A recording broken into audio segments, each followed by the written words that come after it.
Suka sholat kalian? Suka? Oke. Itu sholatmu diterima nggak sama Allah apa tidak? Jawab dong, diterima apa tidak? Belum tahu. Berarti kita masih dijajah oleh keraguan kita sendiri. Saya tanya, nanti kalian kalau mati selamat apa celaka? Gimana Allah? Itu sholatmu diterima apa tidak oleh Allah? Gimana Allah? Hajimu mabrur atau mabur? Gimana Allah? Semua gimana Allah? Harusnya pastikan oleh dirimu sendiri. Kalau saya pastikan sholat saya diterima oleh Allah. Pasti. Kenapa? Loh, saya bisa ukur kok. Sholat itu kata Allah, aqimis sholah inna sholat tanha anil fahsya wal munkar. Sholat itu kau lakukan, kalau engkau melakukannya benar, kamu akan terbebas dari perbuatan keji dan munkar. Sholat bukan tujuan, sholat itu adalah alat untuk mencapai tujuan. Apa tujuan sholat? Terbebas dari keji dan munkar. Kalau kita sudah merdeka, kalau kita sudah damai, tidak nyalahkan orang, tidak usil pada orang, itu indikator sholat pun diterima. Ukur oleh kita, pastikan kita tahu bahwa sholat kita diterima.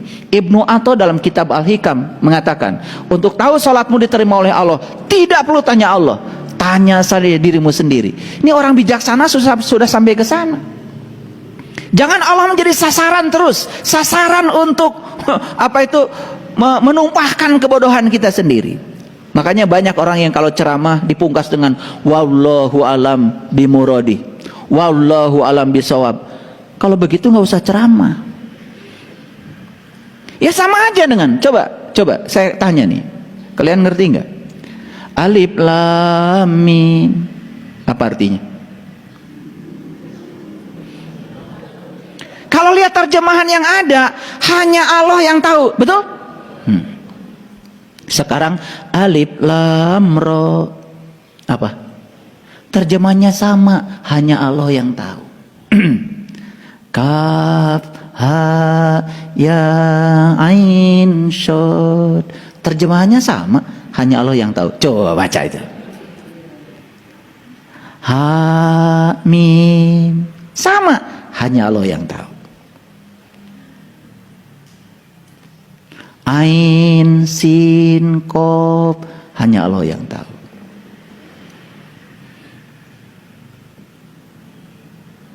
Arabnya beda-beda tapi Indonesianya sama, hanya Allah yang tahu. Dan semua kita sepakat untuk menerima itu tanpa pikiran yang cerdas. Sekarang saya akan mengajak berpikir sedikit aja, nggak usah pintar-pintar. Lihat semuanya ke sini. Quran ini petunjuk bukan? Buat siapa? Buat manusia. Dari siapa? Dari Allah. Nah, Quran ini ibarat lampu, ibarat rambu-rambu lalu lintas. Petunjuk. Persis seperti rambu-rambu lalu lintas. Siapa yang bikin rambu lalu lintas? Polisi bukan? Polisi yang bikin. Siapa yang menggunakan? Pengendara bukan? Makanya harus lulus SIM-nya. Makanya di tes itu lulus SIM, pasti ada ujian. Rambu ini maksudnya apa? Rambu ini maksudnya apa? Rambu ini maksudnya apa? Makanya yang lulus tes SIM-nya nyogok, pasti ditilang. Lihat saya semuanya. Kalau itu rambu, kita nggak ngerti. Boleh tanya nggak sama polisi? Pak polisi, rambu ini maksudnya apa? Kok tanya saya? Kan Bapak yang bikin. Loh kok kamu tanya? Biar saya ngerti, supaya saya tidak salah jalan. Baik, kata polisi.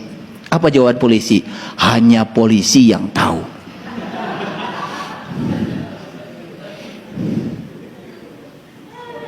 Jadi ini polisi bikin rambu-rambu, hanya polisi yang tahu. Ngapain disebarkan ke masyarakat?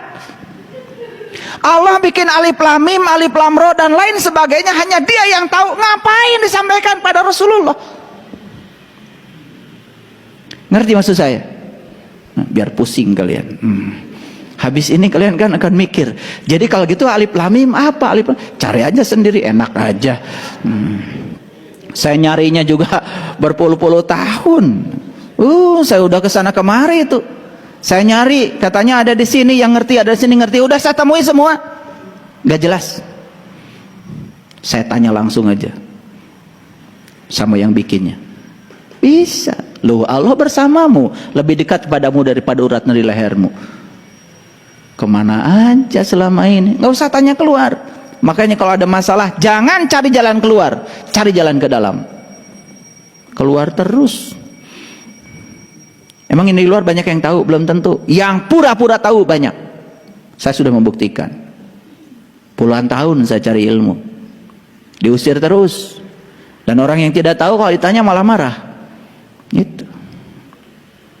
Makanya kalau saya ngaji 120 pesantren, jangan terkecoh oleh saya. Bukan saya hebat.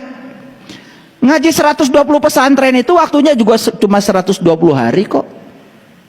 Jadi sehari satu pesantren. Hebat apaan? Saya tanya ke pesantren ini, saya ingin belajar sholat khusyuk, ada nggak di pesantren ini? Oh, belum waktunya, kamu masih kecil. Oh, jadi sholat khusyuk harus nunggu ubanan gitu. Ya udah, saya pergi satu pesantren. Saya datang ke pesantren lain lagi, saya tanya, gimana caranya supaya nanti kalau saya mati, saya tidak buta? Karena yang saya tahu dari Quran surat Al-Waqiah, saat nyawamu di kerongkongan, saat itu kamu harus melihat. Pertanyaan saya, siapa yang harus saya lihat?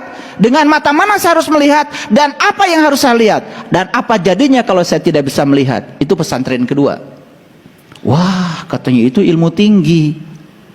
Lah, kenapa buka pesantren?